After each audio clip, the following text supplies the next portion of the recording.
Well, let's take you to the nation's capital, where the Nigerian Economic Summit Group is holding a landmark event, and they've convened to address regional and global leaders. We have regional, global leaders from government, business, civil society organizations, and of course, the social sector, discussing the way forward on global economic issues. And they're also talking about the need for collaborative action to tackle some of these pressing challenges in the world economy. Well, let's bring in TVC business editor Tolulope Ogujobi. He is standing by at the venue of the 30th Nigerian Economic Summit in Abuja. Tolulope, you have all of the guests, all of the juicy scoops for us. Please talk to us. What is happening at the Economic Summit as of now? We're actually the ones that were now saying they never believed. I must thank you so much, Sarah, for standing in as usual. Well appreciated. Well, at the moment, we're expecting the Vice President to step into this hall. And that's the Nigerian Economic Summit 30th anniversary. It's a special one. And the theme is collaborative action for growth, competitiveness, and stability. All of these words mean a lot. Collaboration, competitiveness, stability in any economy for growth. So a lot of conversation will be here for 3 days, starting today, 14th, and we'll be here all through 16th, talking about economic issues, monetary policy issues, how foreign countries can, how Nigeria can attract foreign investment, all of the policies and of course reforms of government at the moment, the impact and what government can do for Nigerians to be able to address some of these challenges. Those are the issues that will be discussed here. And I can tell you that the who and who in the world of business is here in this hall. We have almost all the CEOs of the multinational companies present. We have international bodies here. We have foreign representatives, everyone represented here. Aside from this hall, we have smaller halls where there are series of meetings going on and policy issues are being discussed there. And one good thing about this gathering is that decisions are being taken. We have government representatives and we have private sector players. Everyone has a position and pen is put to paper for us to write. I'm not doing this alone now. I have already with me seated the Director General, Chief Executive Officer of the Chartered Institute of Nigeria. You know the CIOD. They control the directors around the country. Mr. Dele Alimi, thank you so much for joining us on this spot. Yes, and I think we should start with this theme. It's very important, like I was telling my colleague, collaborative action for growth, competitiveness, and stability. How does it come to you? Well, it comes to me that we are just trying to, again, deepen the conversation around the need for the public and private sector to come together to work on Nigeria. Not just the economy, but developmental matters as it concerns the nation in general. And we've come to realize that this is not a one-man show. It's something that everybody, all hands must be on deck. So the private sector, the public sector, even the informal sector, everybody must come together to get this country on the way. So that's what that theme tells me, and I think it's apt, it's timely, and it's something we need to continue to talk about if we need to get the headway in this nation. Indeed, and when you look at the sub-themes focusing on inclusive development, it takes me back to the challenges through COVID-19, what countries went through, and you see growth a bit reduced, even IMF coming to say we're going to review some of these figures. What do you make of those global issues that affect countries like Nigeria? Yes, I mean, of course, we are part of a global world. Yes. And every time the world is shrinking and becoming smaller and smaller, it's no longer a situation where something happens in Nigeria and the man in the US says it's not my business. It has effect across the world. Look at what is happening to the world because of what is happening in Russia, between Russia and Ukraine. Look at what is happening between Israel and Hamas, and how it's affecting the world. So crude oil prices and all. Exactly. So it is no longer a situation where somebody sits down in his own corner and just take any action. You must be interested in what is happening there. It takes me back to what Yoruba used to say, that look, if your neighbor is eating something bad, you need to tell it quickly. So that it doesn't affect you when you want to have your rest. So it's now a world where collaboration is what is going to help everyone, whether developed, underdeveloped, or developing. So we must work together. And in our country, we can see examples of what happened, for example, during COVID. How the private sector came forward and supported the public sector. And when we were able to beat the stories or the expectations that Africa was going to be or Nigeria was going to have people dying on the streets. I remember. Because of that collaboration. And we just have to learn those lessons and know that those collaborations, if it can happen then, it can happen again, and it can help to move this economy forward. So those are the lessons, and I think we've learned those lessons, and we are now looking at how to deepen those engagements, those collaborations, to continue to help our nation. A secured environment is where investment will come to. You agree with me, Mr. Alimi?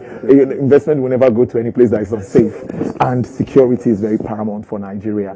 And we see efforts of government and all of that. But you are in the business community.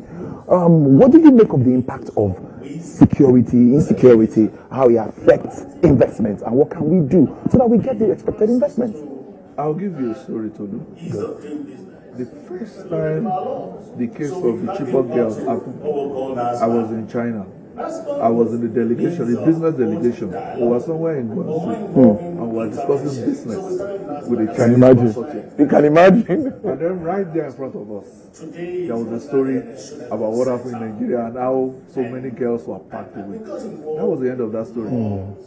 That was the end. I'm telling you. Practical example. That's just a practical example of what insecurity can do to either foreign direct investment or even local investors. If you are not sure of life, nothing else can follow. An insecure environment means I am not secure as a person. Yes. I'm not sure whether I'm going to be alive tomorrow. Yes. So how do I project? How do I plan? If I am planning to bring in investors to bring their money into my system, and my system is not secured enough to guarantee that there's not going to be a breakdown of violence in my nation, nobody will come. So it is critical, and those unfortunately are things that are beyond the public private sector. Yes. So, but with this issue of collaboration now, the private sector can also contribute its own quota and say, look, government, this is what, and when government is also taking those actions, they also have to now work with the private sector and say, okay, this is what we are doing. What can you do? How can you help? Because now, it is not just about the society, it's also about business. And when business doesn't come, and employment does not come, inflation gets higher, and so many other things that will make the country ungovernable. So at the end of the day, security for me is a critical thing we have to tackle if we want to move forward, especially with our economy. We must tackle the issue of insecurity. We cannot continue to be labeled an unsecured nation and expect anything to change. So I think talking about it here at the economic summit is critical. And thank God that we have a lot of both private and public sector entities who are here who will be discussing this. I have been in 3 sessions today, and those sessions were quite revealing, quite eye-opening.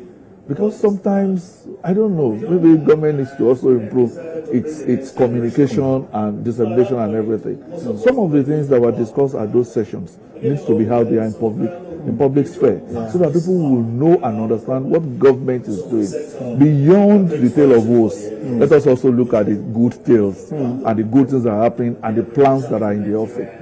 This summit has given us that opportunity. But beyond that, we need to also tell the stories to the millions of Nigerians who aren't here. Mr. Alimi, 30 years. This has been on for 30 years. Yes. And not a joke. I'm now thinking of communiques, suggestions after these events. How would you assess government's acceptance, let's say, implementing some of these recommendations? I saw the likes of Taiwo in here. We know what they are doing, recommendations and all. But how would you assess the impact? Let me say this. I think the pattern of organization has helped the economic summit. I have seen a lot of reforms in the last 25 years or thereabout.